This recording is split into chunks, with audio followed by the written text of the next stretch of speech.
Hey guys, the Explorer 4 here. Welcome back to some more reviews, and welcome to my review of the 1985 TV film Chiller.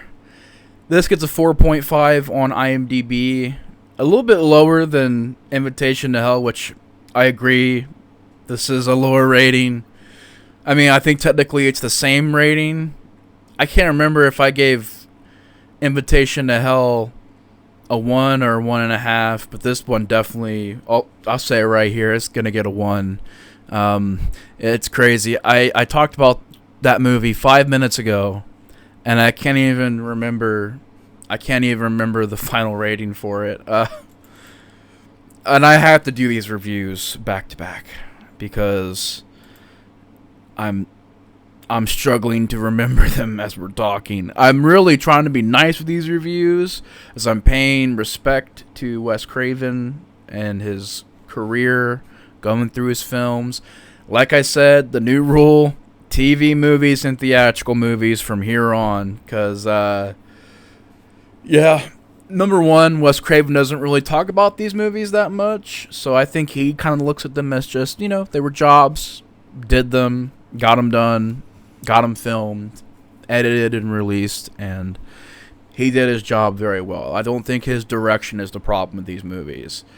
And also, a lot of people nobody really talked about the TV movies, and it's just like, this movie is going to be testing my might. It's going to be testing me, man, because I really didn't like this movie. It's very slow. Once again, even more slow than the last movie I reviewed, Invitation to Hell. And it's definitely more slower than Summer of Fear. I would have never thought I would say Summer of Fear out of the TV movie trilogy I've seen so far. Summer of Fear is the best one. You got Linda Blair. Out of all of them, you got the best storyline. You got a more tolerable story. You got more of a interesting amount of stuff happening in Summer of Fear. But Chiller, all it really is, this person is dead. He's been pretty much frozen on ice. And this rich family is keeping him on ice so that one day when there is this procedure that these doctors are working on, when they're working on this procedure that can basically revive the dead. And they've kept a certain amount of bodies frozen in hopes that this procedure actually works. And apparently it does work. They developed the technology. He comes back. He's a bit more evil. And you're wondering, did some other soul come into his body and it's no longer the same person? Miles, played by Michael Beck, which I thought he did pretty good. I'll be honest, Michael Beck did pretty decent as this villainous character, and I kind of wish this wasn't a TV movie because I wish that he would have I wish he would have had more time to, and it had not more time, but more of a range he could, work with. Because with it being a TV movie, he can't really do much, as far as what he says, what he does. I mean, the most evil thing he does do is, cause a person to have a heart attack and badly injure somebody from dragging them on the road. So, I thought for what it was, he did pretty good in this movie. And it's saying here he was in The Warriors, which I think I remember him in The Warriors. I think I do, honestly. But yeah, I thought him and Wes Craven's direction, that's the best stuff in the movie right there. I mean, he does a pretty good job as the lead villain. And the family is slowly realizing that he's a different person. The mother, at first, who's played by Beatrice Straight, which the first thing I think of when I see her is Poltergeist. But she's been in a lot of stuff.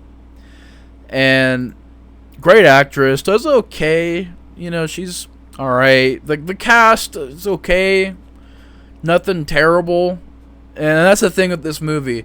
They're not badly made movies as far as the acting, as far as it's not annoying, it's not irritating, it's not rage inducing how bad this movie is, but it's just so painfully just torturous on how mediocre it is and how just lukewarm. And like I said, it's not like it's a badly made movie. You know, it looks decent. It's shot and directed well. It's acted okay and decently. But the story, once again, I really didn't care about this story. Really didn't care about the characters that much. There's really not any atmosphere. There's not any creepy moments. And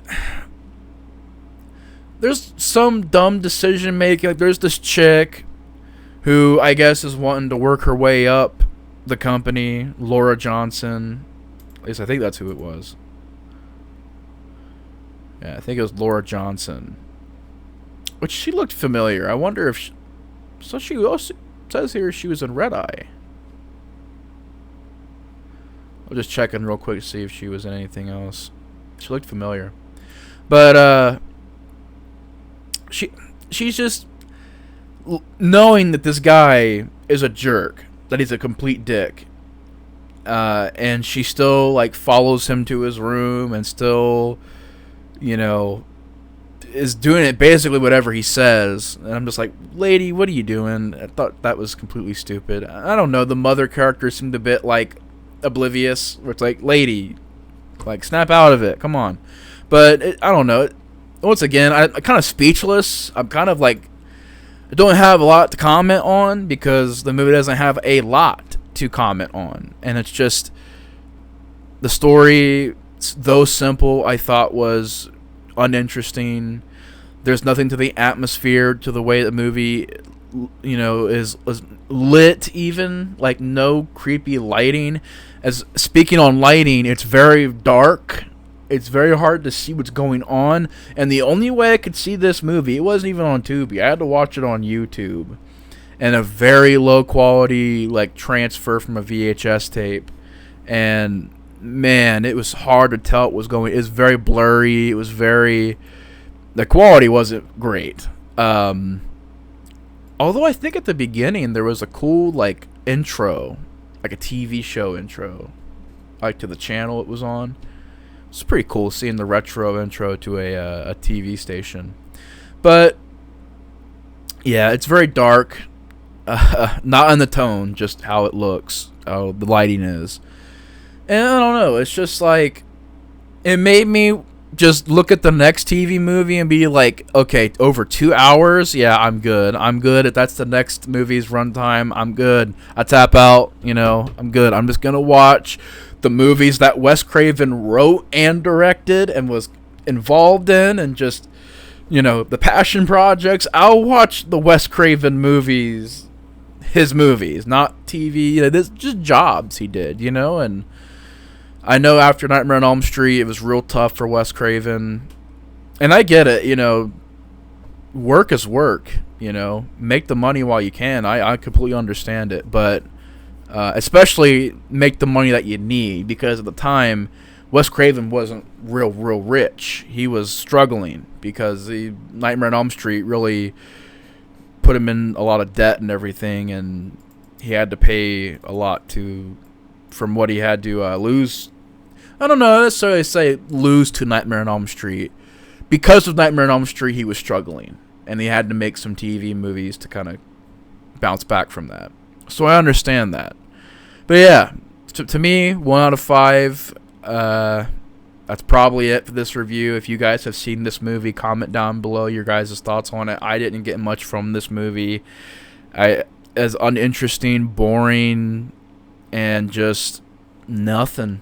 Didn't get anything from it. But anyways, 1 out of 5 from me.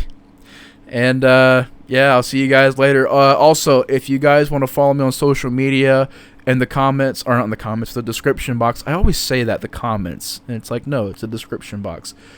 Links to my social media are in the description box below. My Facebook, not my Facebook, my Instagram, my Twitter, and my Letterboxd. There we go. I'm very, very tired tonight, so I'm just kind of out of it. But links to those are in the description below. But anyways, guys, thanks so much for watching. Take care, and the Explorer of Horror is out. See you guys on the next one. Peace.